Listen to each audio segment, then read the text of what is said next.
Good morning, Pastor Bob Vale here. I'm here to give you a daily devotion. I think it's February the 3rd. And so today I want to talk about something that we all use, salt. Every day we use it for a lot of different reasons. We put it on our food to give it taste, and salt has a very unique taste to it, but it brings out the flavor in things. We also use salt on ice this winter to melt and give us safety when we walk or when we drive down the road. It's also a preservative to preserve certain foods, particularly meat, to last longer. And the Bible talks about us as Christians being the salt of the earth.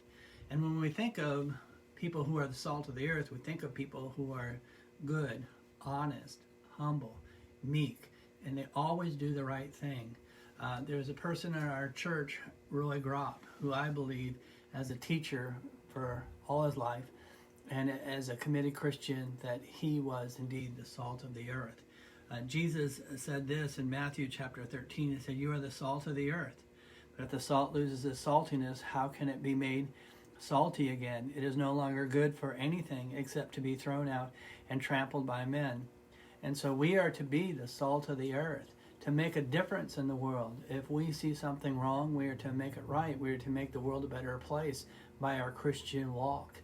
And so I want to encourage you in your Christian faith to always be that honest person, that good person, that person that does the right thing, to be labeled as a Christian who is the salt of the earth. And so I want to watch a video real quick that tells a little bit more about the history of salt in the Bible. And so let's watch this together.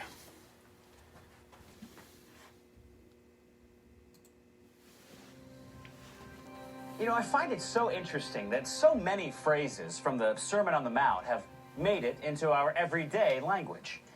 Do unto others, judge not, turn the other cheek, and so forth. Well, how about this one? What do we mean when we use the expression, well, he's a real salt of the earth kind of guy?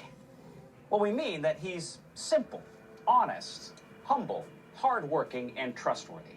Well, this comes from the Sermon on the Mount, when Jesus says to his followers, "You are the salt of the earth, but if the salt loses its saltiness, how can it be made salty again? It is no longer good for anything except to be thrown out and trampled underfoot." Matthew 5:13.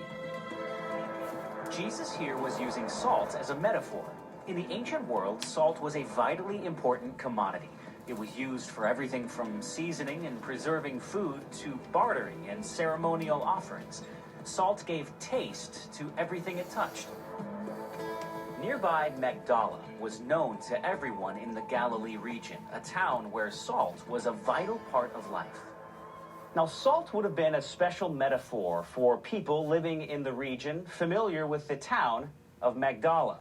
Now, these ruins have been uncovered from the time of Jesus. Now, Magdala is 3 miles north of Tiberias, here on the northwestern coast of the Sea of Galilee. It was home to Mary Magdalene, who we'll meet later in the gospel narratives. This town of Magdala was also known for its fish processing. They've uncovered ruins from an ancient fish market that you can see behind me.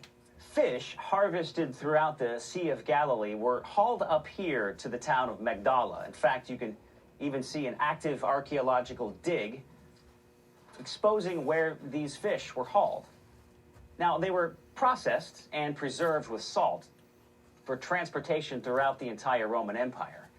And so popular were these salted fish from Magdala that the Romans called this town Tarichae, which means salted fish.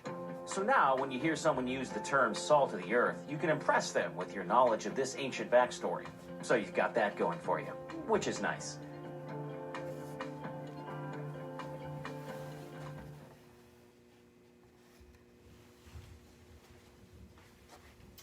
So I hope that you've learned a little bit, maybe about the salt, that you could be the salt of the earth. I remember when I was in the Holy Land, we went to the Dead Sea, and it's so salty that when you jump in, you can't sink. You just kind of float.